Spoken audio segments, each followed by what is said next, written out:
ഞായറാഴ്ചയായിട്ട് ഒരു കല്യാണമുണ്ട്. അപ്പം പുതിയൊരു ഷൂ മേടിച്ചായിരുന്നു. അപ്പം നമ്മുടെ അടുത്തുള്ള ഒരു കല്യാണത്തിന് അമ്മ പോവുകയും മറ്റെടുത്ത് ഞങ്ങൾ പോകാമെന്ന് പറഞ്ഞു.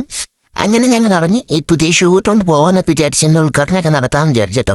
ഇത് ഇട്ടിട്ട് നല്ല അടിപൊളി കംഫർട്ടും കാര്യങ്ങളും കഴിയുന്നത്. ഇതിന്റെ ലിങ്കും കാര്യങ്ങളും വേണമെങ്കിൽ ഒന്ന് കമന്റ് ചെയ്യാൻ മതി, നമ്മൾ അയച്ചു തരുന്നതായിരിക്കും കേട്ടോ. പിന്നീട് പുതിയതായിട്ട് ഒരു വാച്ചും കൂടെ ഞാൻ മേടിച്ചായിരുന്നു. അങ്ങനെ വാച്ചും ഷൂവും ഇട്ടിട്ട് പോകാമെന്ന് വിചാരിച്ചു. ഇന്ന് എന്തായാലും ഞങ്ങൾ ഉദ്ഘാടനം നടത്താലോ, ഒരു കാര്യത്തിന് പോലെ. അപ്പൊ അതങ്ങനെ ചെയ്തു തീർക്കാമെന്ന് വിചാരിച്ചു. അങ്ങനെ വാച്ചൊക്കെ ഓപ്പൺ ആക്കി. അത്യാവശ്യം നല്ല ക്വാളിറ്റി ഉള്ള ഒരു വാച്ച് തന്നെയാണ് കേട്ടോ. പേര് ഞാൻ വായിക്കുന്നില്ല, അതിൽ വ്യത്യസ്തമായിട്ടുള്ളൊരു പേരാണ് കേട്ടോ. അത്യാവശ്യം നല്ല ക്വാളിറ്റി ഉള്ള നല്ല രീതിയിൽ ഇടാൻ പറ്റുന്ന നല്ല സ്ക്രപ്പുള്ള ഒരു ഇത് തന്നെയാണ് കേട്ടോ. അത്യാവശ്യം നല്ല ക്വാളിറ്റിയാണ്, മെയിൻ്റനൻസും ഒക്കെ ചെയ്തിട്ടുണ്ട്. ഇതിൻ്റെ ലിങ്ക് വേണമെങ്കിൽ ഒന്ന് മെസ്സേജ് അയച്ചാൽ ഞാൻ അയച്ചു തരാം. അങ്ങനെ കുളിച്ച് ഫ്രഷായി ഇവിടെ നിന്ന് ഇറങ്ങി ഈ ചൂട് കാരണം 2 സൈഡ് ഞാനങ്ങ് മുട്ടയടിച്ചു കേട്ടോ.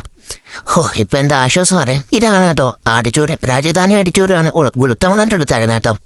അങ്ങനെ ഫുഡൊക്കെ കഴിക്കാൻ വേണ്ടി ഞങ്ങൾ അകത്തോട്ട് കീറി. അറിയാലോ മലയാളികളൊന്നും ഫുഡ് കഴിക്കാൻ നല്ല തിരക്കുവാണ്. അത് കണ്ടു കയറി നല്ല ഇടിയായിരുന്നു കേട്ടോ. അങ്ങനെ അകത്ത് കയറി ചെന്നപ്പോഴത്തേക്ക് സീറ്റും കിട്ടിയില്ല. പിന്നെ വെളിത്തൊരു പന്തലാണ് കേട്ടോ പോയി ഫുഡൊക്കെ കഴിച്ചത്.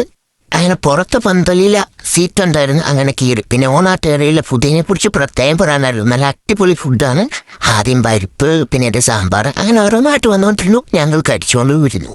പിന്നെ പന്തല് നല്ല ഉടുക്കത്തെ ചൂടായതുകൊണ്ട് നല്ല രീതി ആസ്വദിച്ചൊന്നും കഴിക്കാൻ പറ്റില്ല കേട്ടോ. അങ്ങനെ ഫുഡൊക്കെ കഴിച്ചു. നേരെ അവിടെ നിന്ന് ഇറങ്ങി നേരെ ഇങ്ങോട്ട് പോകണം കേട്ടോ. ചൂട് കാരണം ഞാൻ വെന്തൊരുക്കിയത് ഭഗവാനെ, അത്രയാണ്. നിങ്ങളുടെയൊക്കെ ചൂടൊക്കെ എങ്ങനെയുണ്ട് ഈ സമയത്തെ? അപ്പൊ ഇന്നത്തെ നമ്മുടെ കുട്ടികൾ കൂടെ അവസാനിക്കുന്നു. വീഡിയോസും കാര്യങ്ങളും ഇന്നത്തെ ഇഷ്ടപ്പെട്ടുണ്ടെങ്കിൽ ഒന്ന് ഫോളോ ചെയ്യാനും മറക്കല്ലേ. അപ്പം പുതിയൊരു വീഡിയോ ഇറങ്ങുന്ന നമ്പർ ബൈ.